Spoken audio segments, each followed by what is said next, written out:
الحمد لله الذي خصص بحسن البيان لسان العرب وأودعها أسرار البلاغة ودلائل الإعجاز ولطائف الأدب.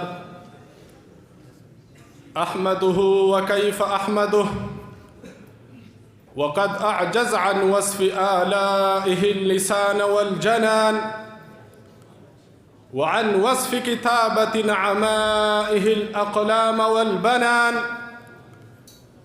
وأشكره وكيف أشكره وقد أعجز عن وصف إفضاله ناظما وناثرا.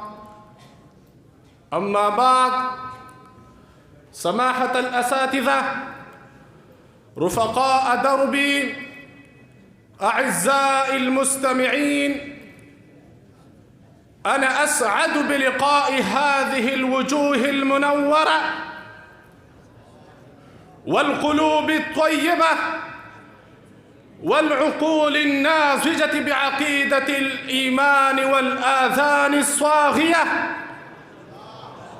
وأسعد بتوفر الفرصة لإلقاء الخطبة في هذا اللقاء الحافل حول الموضوع فضيلة اللغة العربية ومكانتها.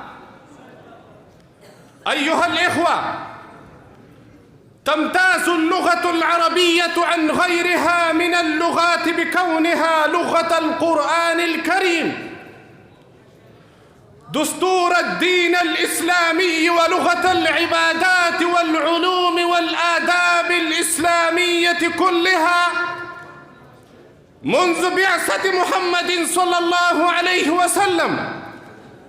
لقد نزل بها الوحي الإلهي، دون بها الحديث الشريف وعلوم الشريعة وغيرها من العلوم الإسلامية.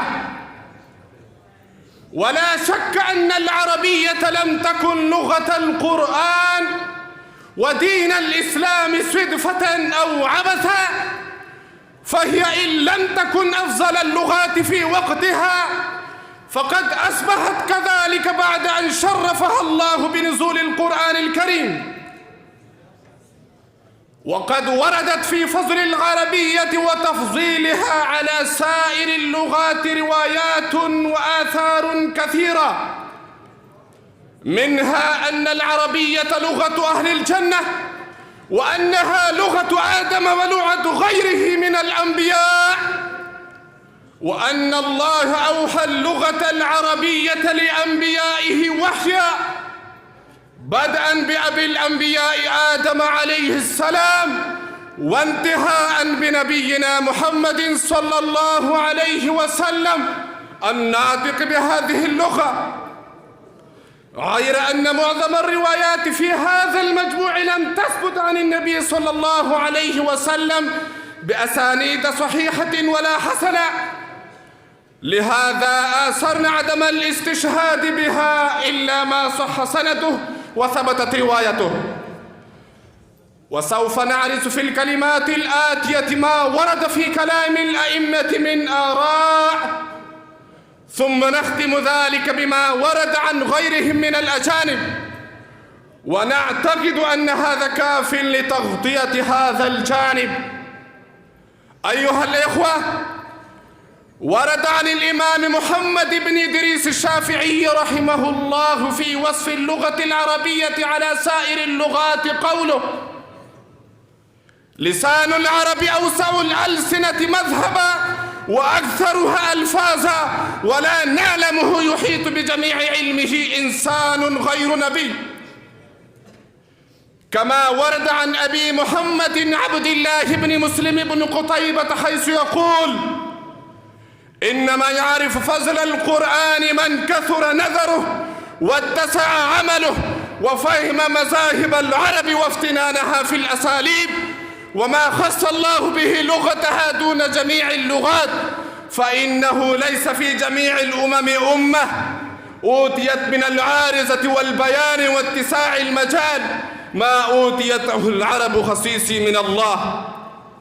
لما أرهسه في الرسول وأراده إلى إقامة الدليل على نبوته بالكتاب فجعله علمه كما جعل علم كل نبي من المرسلين من أشبه الأمور بما في ذهانه المبعوث فيه. أيها الإخوة، هذه هي آراء علماء العربية من سلف هذه الأمة، أوردنا بعضا منها وتركنا البعض الآخر رغبة في الاختصار، بين أن مدح العربية لم يقتصر على العرب والمسلمين حسب، بل تعدى ذلك إلى علماء ولغويين من غير العرب ومن غير المسلمين أيضا. ومن هؤلاء العالم الفرنسي مارسي الذي يقول: من السهل جدا تعلم أصول اللغة العربية، فقواعدها التي تظهر مقعدة لأول نظرة هي قياسية ومزبوطة بشكل عجيب لا يكاد يصدق، فذو الذهن المتوسط يستطيع تحصيلها بأشهر قليلة وبجهد متعدل.